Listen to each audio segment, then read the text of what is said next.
Hello foodies, welcome to Divi Bhuvi vlogs. Telangana స్టైల్లో capsicum masala curry ఎలా చేయాలో చూద్దాము. క్యాప్సికమ్ అంటే ఇష్టపడని వాళ్ళు కూడా ఈ క్యాప్సికమ్ కర్రీ ఇలా చేసి పెట్టారంటే చాలా ఇష్టంగా తింటారు. మరి ఇది ఎలా చేయాలో చూద్దామా.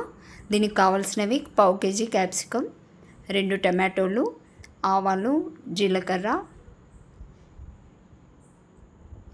క్యాప్సికమ్ మాత్రం చాలా చిన్నది తీసుకోవాలి.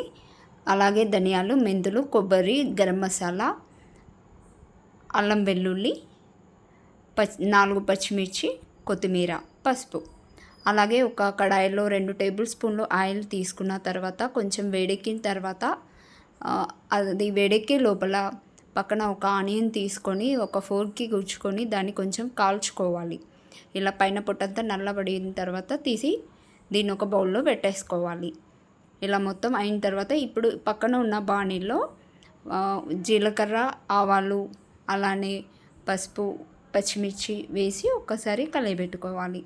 ఆ తర్వాత దాంట్లో కొంచెం కరివేపాకు, కొంచెం మెంతి, కొంచెం కొత్తిమీర వేసి మళ్ళీ ఒకసారి కలిపేసుకున్న తర్వాత క్యాప్సికమ్లు తీసి దాని తొడిమెలు తీసేసి ఘాట్లు పెట్టి పెట్టుకోవాలి. ఇప్పుడు ఒక మిక్సీ జారులో టమాటో, ఎండు కొబ్బరి, గరం మసాలా, 1 టీ స్పూన్ పల్లీలు, 1 టీ స్పూన్ నువ్వులు, ధనియాలు, కొంచెం మెంతులు, టమాటోస్ తీసుకొని ఆ కాల్చిన ఉల్లిపాయను కూడా వేసుకొని కొంచెం చింతపండు కూడా ఒక నిమ్మకాయ సైజ్ అంత చింతపండును తీసుకొని మిక్సీ జార్లో వేసుకోవాలి.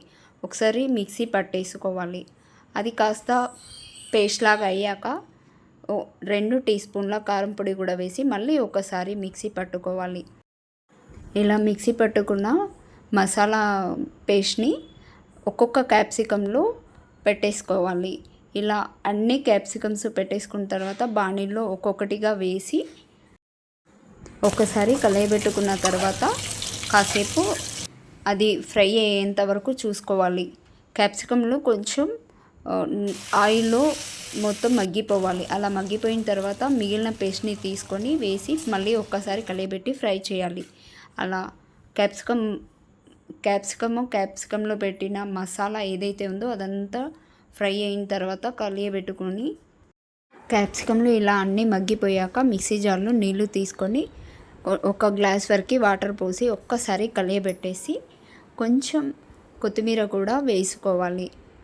కొత్తిమీర వేసుకున్న తర్వాత బాండిల్ పైన మూత పెట్టేసి ఒక 10 నిమిషాలు అలా మూత పెట్టేసి పెట్టాలి. 10 నిమిషాల తర్వాత క్యాప్సికమ్ గ్రేవీ ఇలా దగ్గరికి వచ్చేస్తుంది. క్యాప్సికమ్ కూడా చాలా మగ్గిపోతాయి. చూడండి ఎంత బాగా మగ్గిపోయాయో.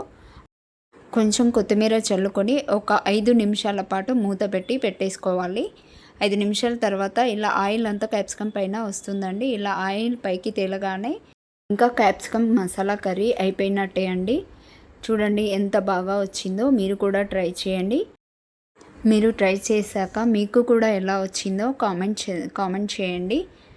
Thank you for watching. Next వీడియోలో మళ్ళీ కలుద్దాం.